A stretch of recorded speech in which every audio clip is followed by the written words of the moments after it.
Hey guys, Hudson Fisk here. You know, a lot of guys have been asking me lately, what the hell is going on with lumber prices? Right now it's May 3rd, 2021. And there's been a few videos put out there about why the prices are so high. And they're partially correct, but they're missing a big part of the equation. And that's what I'm going to talk about in this video. I do a little logging myself, so I've got my hands on the kind of the pulse of what's going on with the timber industry, and I think there's something that folks don't really understand when it comes to logging and timber operations in general.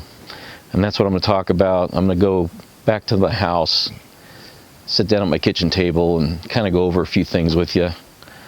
But I was supposed to be hauling a load of logs today.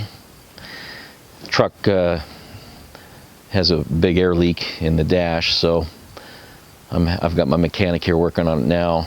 The rest of the video will be basically about what's going on with lumber prices and why, and basically, you know, things are going to have to change with our political environment for it to really get much better. And it's something that it actually is starting to kind of change back in that direction, which is a good thing.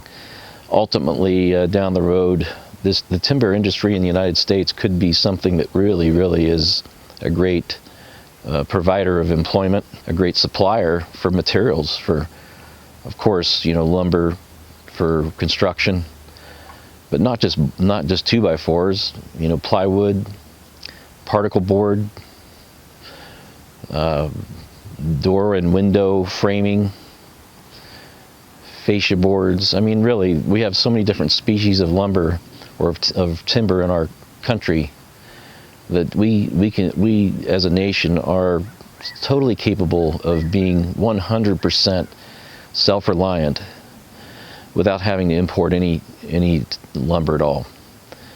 And as the way things stand right now, we're importing most of our lumber, and that's not right. So anyway, stay tuned. Give me a chance to get home. I'll sit down at the kitchen table and kind of go over some things with you there, and hope this answers a few questions for you. But and if you're like me, it should make you angry what's going on. I know I have been angry since the 90s about the whole situation. So, but like I said, the pendulum is starting to swing back in a different direction, and to our benefit, I think, but albeit very slowly. And I think really what's brought that on is the rampant wildfires that the West Coast, you know, we've had out here in the West, that are just decimating our forests and, you know, vaporizing our valuable resources. So, all right, guys, I'm going to get down off this trailer and head home. We'll talk it over. The biggest reason for lumber prices surging so much is the fact that loggers are having to put up and deal with so much government oversight. I've been logging off and on all my life since I was in my teens. I'm 56 years old now. And I've seen, since probably the mid-90s, a steady, slow death by 1,000 cuts of the logging industry here in Central California. And the biggest reason for that really, well, it all started out really in the mid-90s with the spotted owl debacle. And the Sierra Clubbers and others like that, other groups like that, putting a lot of pressure on the government to shut down logging or stop clear cutting. And, you know, for the most part in California, there never has been much clear cutting that I'm aware of. It's always been selective logging. And at least for our area here, it works quite well. Since the spotted owl controversy took place, the government, the Forest Service, has seems to have steadily reduced the amount of ground being put out to bid for logging operations. And that's really a tragedy, because as a result, we've seen a huge increase in really devastating forest fires.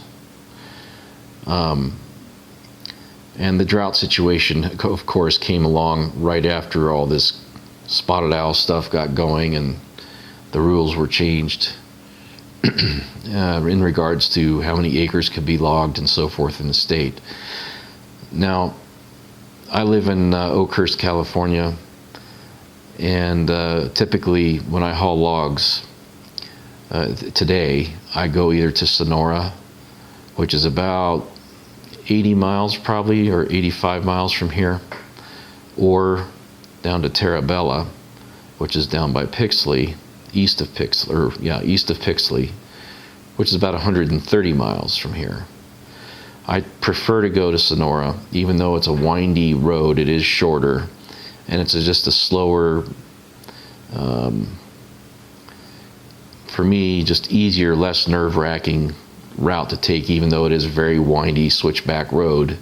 I just take it nice and slow and easy, and there's not nearly as much traffic to contend with, and it's just a lot more relaxing drive. Taking big loads of logs down big freeways to get down to the Pixley area, just to have a lot more to be concerned about as far as dropping bark on the road and it kicking up and hitting somebody's windshield, that type of thing. And bark does fall off the logs, no matter how hard you try to break off and remove the loose, flaky bark. You can't always get it all. So that's the route I choose. Now, back in the 80s, when I started logging here in California, there were about 6 mills. One was probably 10 miles from here. So it was very easy, very convenient. And back in those days, say late 80s, the price per 1,000 board feet was higher then than it has ever been since.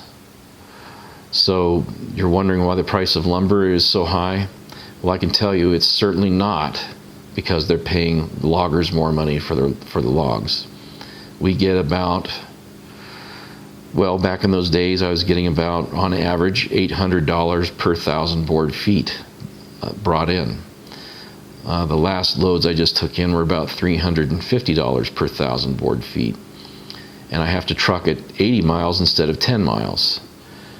Not only that, my cost of fuel has gone way up since the 80s. My cost of insurance has gone way up since the 80s. Cost of workers' comp has gone way, way up since the 80s. So, and all these things have been brought on by government sticking their nose in our livelihood. And as a result of all this, we're now down to 2 sawmills instead of 6. The others have gone bankrupt. In large part because a lot of loggers have gone out of business. And because they couldn't afford to pay the increased costs of hauling the timber, or of paying the extra insurance, or the additional fuel. So I'm a very small-time logger. I'm not a big logging operation. I'm primarily a tree service, but we do get into tree jobs where we do get into some timber that's of quality enough to take it to the sawmill for lumber. And when we do, we try to take it in so it gets put to good use and helps with the supply issues.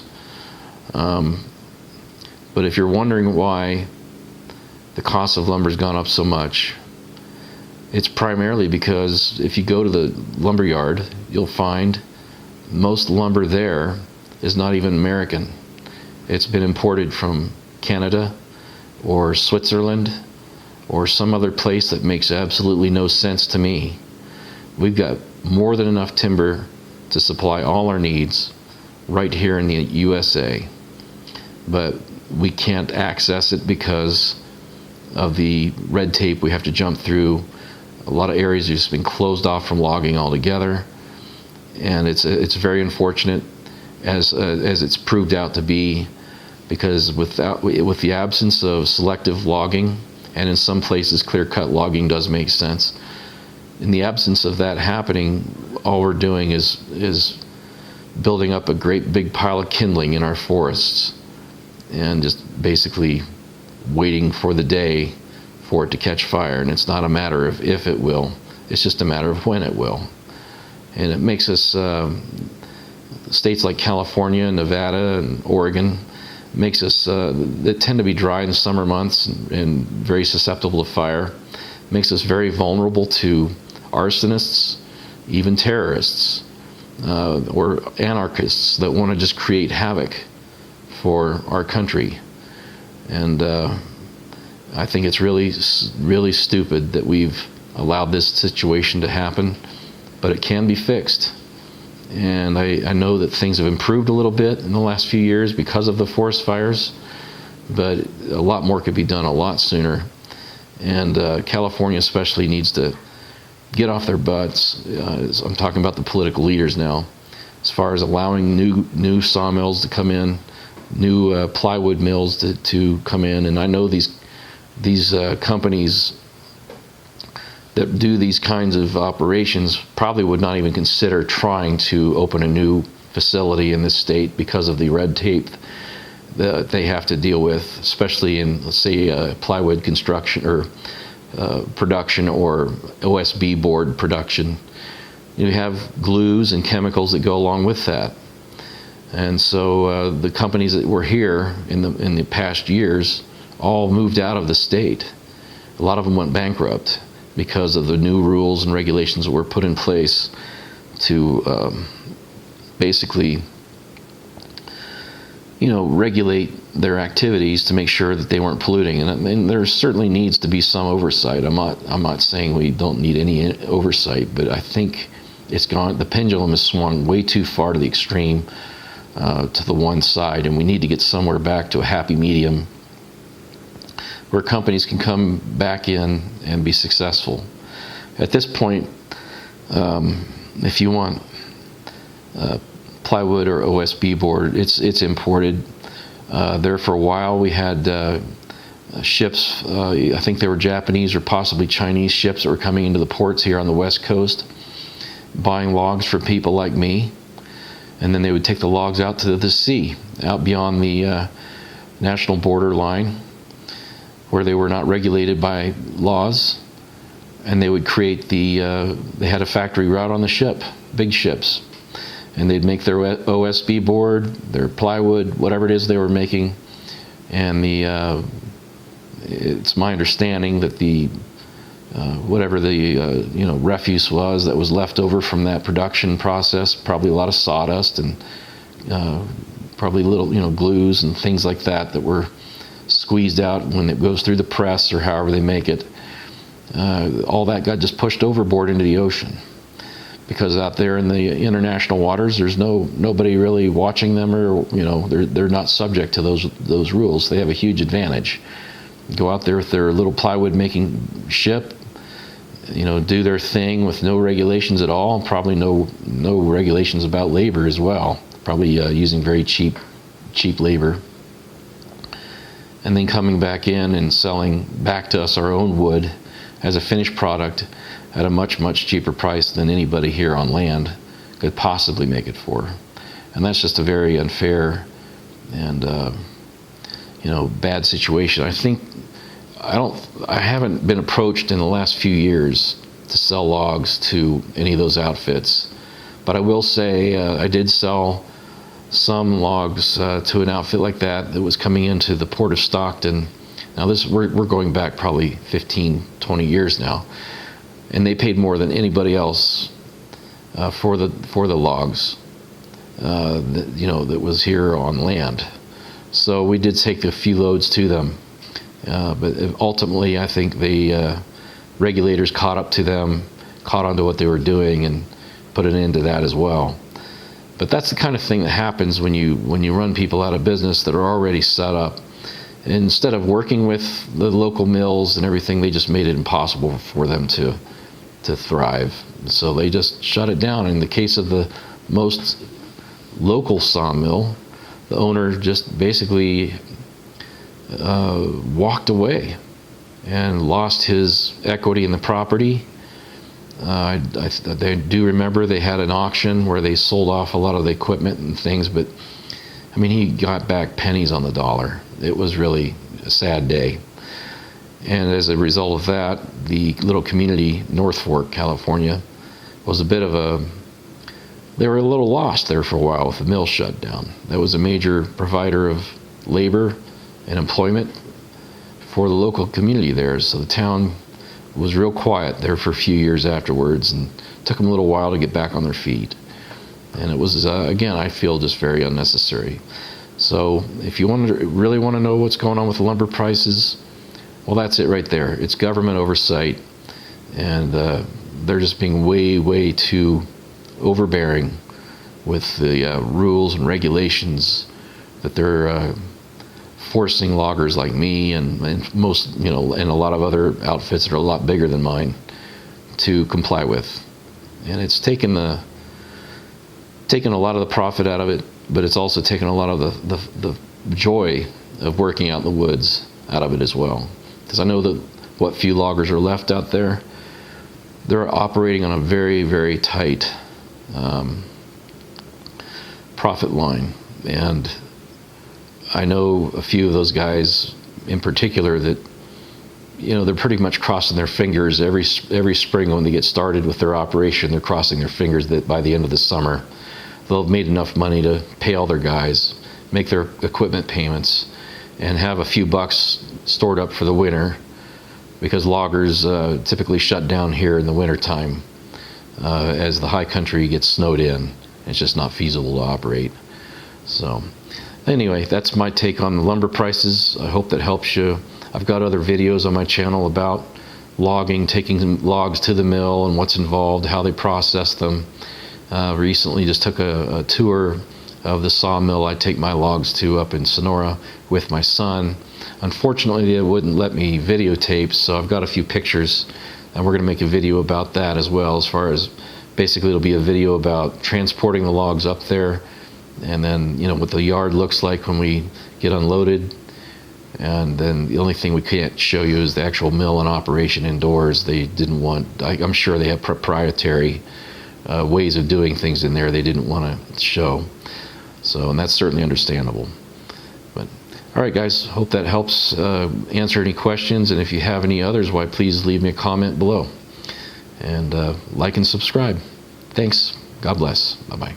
So hey guys, if you like the content on this channel, well, you might check out our other channel. It's Father and Sons Investing, and it's all about encouraging your kids to think about their future and invest in their future. So check it out.